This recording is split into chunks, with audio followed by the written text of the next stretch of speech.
Di sini, saya akan langsung ke pre-writing ya. Nah, di sini nanti saya kasih beberapa, eee,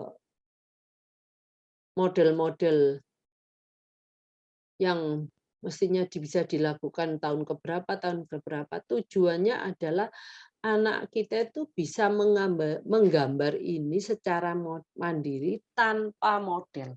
Nah, pertama memang menirukan, tetapi target kita akhir adalah anak ini bisa melakukan itu tanpa ada model, tanpa ada contoh, ya. Pertama, gerakan lurus, gerakan vertikal. Kenapa gerakan vertikal itu dipelajari terlebih dahulu? Karena dia gerakan ini nggak perlu cross the midline. Midline itu adalah garis tengah tubuh kita yang, melewati dari hidung sampai ya tengah. Kalau seperti kita dibelah ya, dari atas ke bawah itu melalui kepala ke atas dibelah menjadi kiri dan kanan. Nah, itu itu garis midline. Nah, untuk melatih garis horizontal itu lebih susah daripada garis vertikal. Jadi kalau kita mau ngajarkah untuk anak-anak itu untuk awal-awal dari atas ke bawah, garis vertikal dulu, ya. Jadi setelah garis vertikal baru kita mengenalkan garis horizontal. Itu di 2,5 tahun. Oke. Jadi, untuk umur 3 tahun, mereka bisa membuat lingkaran penuh, ya seperti ini. Sebenarnya pada usia 2,5 tahun itu, Anda akan melihat bahwa dia bisa membuat lingkaran, tapi lingkarannya itu nggak sempurna. Katanya sempurna umur 3 tahun. Nah, membuat lingkaran itu sangat sulit, karena dia harus, menemukan titik awal dan titik akhirnya. Nah, itu anak itu harus bisa punya, bisa melihat apa yang dilakukan dia dari titik awal, puter, dan dia harus punya planning untuk bisa menemukan titik awal tersebut. Oke. Ini memang agak susah, tapi ya karena Ibu tahu bahwa ini sebenarnya kalau anak sudah bisa garis vertikal, garis horizontal, next ajarkan lingkaran. Pada 3,5 tahun hingga 4 tahun, mereka mendapat mampu membuat tanda tambah. Nah, tanda tambah ini adalah komponennya horizontal dan vertikal. Kalau dia bisa horizontal dan vertikal, ini cuman membuat mereka itu menggeser, bahwa dia melakukan itu dengan crossing, membelah, vertikal dulu, setelah itu horizontal membelah di garis vertikalnya. 4 tahun, nah, mereka bisa menggambar, persegi dengan akurat. Akurat itu dalam arti ini loh, sudutnya itu lancip, ya. Pada 3 dan 3,5 tahun mereka bisa membuat persegi, tetapi, sudut lancipnya itu nggak terlalu kelihatan, lebih ke arah lengkungan gitu. Terus 4,5 tahun, dia membuat garis diagonal, ke kiri dan ke kanan.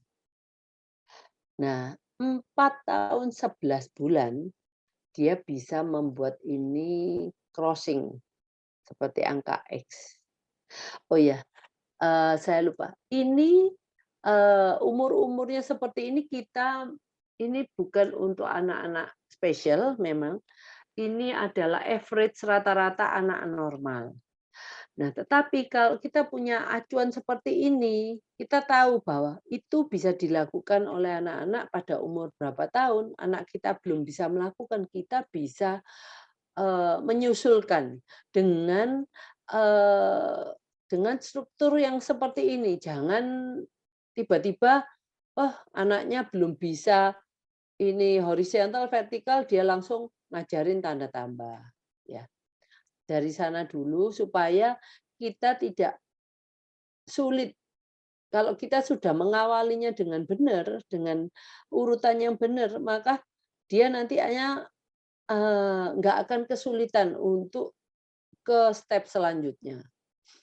Nah, segitiga, nah ini segitiga ini juga rumit karena dia titiknya ada 3.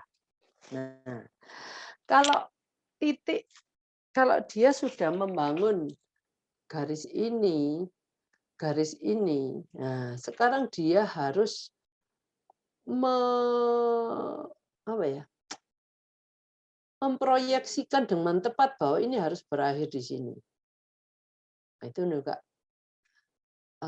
dua dua titik ini harus disambung sama dia. Itu sudah, eee, apa ya, ini sesuatu yang sulit karena ada targetnya gitu ya. Nah, kalau segi 4 dia kebanyakan dia langsung menggambar dengan satu gambaran. Nah, dan itu sama panjangnya, jadi lebih mudah bagi dia. Nah, kalau segitiga ini agak aneh bentuknya. Yang terakhir adalah bentuk diamond. Diamond ini bisa dilakukan kalau anak-anak 6 tahun. Nah, jadi kalau mamanya anak kita memang masih kecil ya, dan belum bisa, ya belum waktunya dia bisa ini, mungkin kalau kita ngajarkan boleh, tapi kalau nggak terjadi dengan sempurna, ya diterima gitu ya. Setelah itu, saya perkenalkan aktivitas sensori motorik untuk menulis. Oh ini dulu aja deh. Tadi kan Ibu Bapak sudah tahu gambar-gambar yang untuk menulis pre-writing skill. Nah, sekarang ini pre-writing skill itu apa? Untuk writing kan. Nah, sekarang kayak seperti kita tulis A. A itu terdiri dari garis diagonal itu terus garis horizontal. Nah, kalau anak-anak itu sudah bisa duluan, pasti membuat ini ya lebih mudah lah. Terus kita ada garis ini B. B itu terdiri garis vertikal dan lengkungan. Nah, lengkungan karena dia sudah bisa melakukan lingkaran, nah bagi dia membuat setengah lingkaran ya jauh lebih mudah. Nah, dia harus berhenti di setengah lingkaran itu. Nah, ini. Kalau C itu juga, kalau dia sudah bisa membuat lengkung lingkaran, dia membuat lengkung seperti ini, itu lebih mudah. Jadi pada waktu pre-writing skill itu, anak kita tuh dilatihlah untuk membuat garis-garis atau lingkaran-lingkaran ini segitiga sampai ke bintang. Karena nanti itu membuat itu dasar bagi mereka untuk menulis huruf-huruf ini gampang. Seperti huruf X, ya ini mudah. Jadi yang kita mau,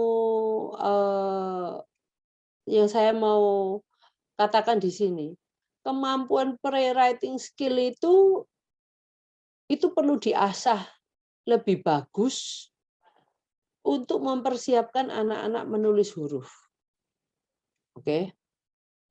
Tanpa itu Anda akan mengalami banyak kesulitan dan akhirnya Anda mungkin give up. Waduh anak saya enggak bisa, karena banyak orang tua yang ngomong, "Anak saya belum bisa nulis." Jadi pre-writing skill itu perlu eee, kita kita sadari bahwa hal itu harus dilakukan terlebih dahulu, dilatih terlebih dahulu. Nah, sekarang untuk kita mau menulis itu kan membuat, gambar-gambar yang sangat spesifik, seperti ini ya. Ini kan adalah gambaran, kalau kita boleh ngomong ini semua itu gambar, ya. Tapi gambar yang spesifik di mana anak-anak itu harus familiar dengan bentuk-bentuk ini dulu. Nah, kalau kita familiar dengan bentuknya, familiar dengan bentuk itu adalah kemampuan mata untuk, bisa mengenali. Seperti kalau kita mungkin melihat tulisan Korea, pusing lah, kayaknya hampir sama semua lah.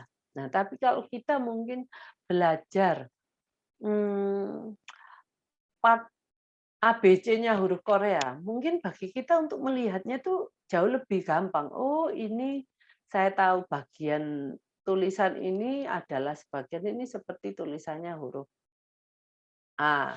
Atau ya kalau kita ngomong dalam satu kata, bola. Oh, ini B-nya ini aku pernah lihat, O-nya aku pernah lihat. Nah, pernah lihat dulu. L-nya pernah lihat, A-nya pernah lihat. Nah, sekarang dia cuma bisa mengenali dengan baik dengan matanya. Sekarang mengenali ditambah informasi auditori.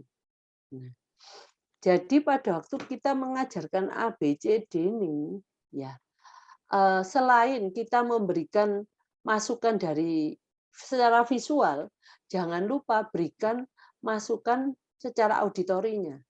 Jadi umpamanya kita buat huruf A, ya kita ngomong A, A. Mungkin jadi kita sering-sering memasukkan anak-anak itu melihat huruf A, tetapi kita memberikan masukan auditori dengan mengatakan ini A, gitu. Jadi kita pada waktu bukan mengajar ya, memperkenalkan alfabet ke anak itu nggak usah, oh ini harus harus anak saya harus bisa ini dalam semakin Anda sering memberikan ini, eee, mengenalkan atau memaparkan dia dengan bentuk-bentuk gambar-gambar ini, dia akan semakin mudah mengenalinya. Setelah itu, pada waktu Anda memaparkan ini, berilah inputan auditori. Akhirnya anak kita mungkin ada yang secara nggak langsung dia sudah belajar identifikasinya secara visual dan auditori, secara dengan mata dan telinga. Itu yang mau saya katakan. Nah, sekarang dengan alat-alat tools-nya ya, di mana kita bagaimana untuk mereka mengenali gambar-gambar ini secara lebih mudah. Kalau kita hanya pakai satu cara, anaknya tuh bosen. Ya, seperti kita kalau mamanya disuruh belajar, kalau zaman dulu ya kita nulisnya di buku ya, kita harus menulis mungkin 100 kali huruf A. Akhirnya kita jadi hafal huruf A. Mungkin sambil menulis itu kita ngomong A, A, A, A. Jadi secara auditory dan visual itu inputan itu terus-menerus. Kita dibombardir dengan inputan-inputan huruf-huruf ini, ya. Jadi yang memang kita pengen mereka mengenal secara auditori dan visual. Tapi kalau dengan anak-anak, kalau dengan satu cara, anak ini bosen, kita akan ditinggal. Nah, saya perkenalkan banyak cara, ya. Salah satunya mungkin ada yang tahu Wikistick modelnya seperti ini, ya. Anda bisa membuat alat-alat membuat huruf-huruf itu dengan Wikistick ini. Nah, Wikistick ini sangat sangat fleksibel. Nah, dia bisa memakai bisa dilengkungkan seperti ini. Jadi anak-anak itu, oke, kita menampilkan anak-anak itu harus mengenal A besar, A kecil, ya, dengan nggak cuma menampilkan seperti ini, tapi ada proses. Kalau ada proses di sini membuatnya, dia akan eee, semakin gambar itu akan semakin banyak, semakin tertera di otaknya. Nah, juga bisa Anda pakai stick es krim. Ya, stick es krim diapain? Oke, kita membuat alfabet dengan stick es krim. Nah, ini juga prosesnya. Dia tahu, oh, buat A itu harus ada 2 garis lurus, tetapi enggak garis lurus ini disatukan di atas dengan satu sudut, tapi bawahnya ini terbuka. Setelah itu kita buat ini. Nah, proses membuat inilah yang membuat mereka itu lebih mudah untuk menghafal. Kalau nggak ada prosesnya, cuma melihat, langsung kita melihat ini, itu lebih sulit bagi mereka yang baru belajar untuk mengingat dengan mata dan telinganya. Jadi harus ada proses. Ini proses, ya. Ini juga proses, ya. Kalau kita membuat dengan Play-Doh juga pakai proses. Nah, proses inilah yang nggak cuma satu kali ngelihat gitu, kecuali Anda punya photographic memory, sekali ngelihat ini semuanya langsung bisa. Nah, itu ada prosesnya satu demi satu. Bagaimana caranya? Kalau C itu, oke, kita buat buat roll lengkungan yang kayak sosis kecil yang panjang. Setelah itu kita lengkungkan. Itu C, kalau pakai Play-Doh. Tapi kalau pakai, pensil, oke, dia sudah punya bayangan. C itu adalah seperti ini. Sekarang tinggal dengan alat tulis yang saya pegang ini, saya harus menggambar seperti itu. Dan tetapi gambarnya itu sudah ada di dalam otaknya. Nah, inilah yang saya ngomong, kalau dia sudah punya ketangkasan dan kekuatan tangan, hal itu tinggal jalan. Tetapi kalau ada variabel-variabel ini yang masih belum dikuasai anak, nah itu akhirnya anak kita itu satu. Mungkin pada waktu identifikasi huruf, anak saya loh nggak bisa kenal ABC. Itu sulit karena Anda langsung mungkin tidak pernah Anda membuat proses-proses itu. Ya proses seperti ini, proses seperti ini, proses seperti ini. Nah, ini proses-proses ini yang memang lambat, tetapi itu cara masuk ke dalam otak anak kita.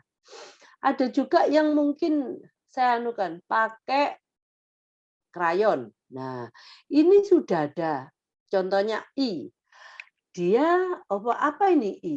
Mungkin kalau ini bahasa anunya es krim itu mulai dari huruf I, ya. Dia buat dengan Play-Doh-nya. Ya, dia mencontoh huruf I dengan ini proses. Dia akhirnya bisa ngerti, oh itu pakai 2 garis horizontal, 1 garis vertikal. Nah, terus habis itu dia mungkin boleh aja juga kalau enggak seperti ini, dia nggak pakai krayon, nggak pakai Play-Doh, pakai krayon, diwarnain. Pada waktu mewarnain, dia juga merasakan proses ini untuk membuat huruf I dengan krayon. Di sini krayonnya dibuat mewarnai es krimnya.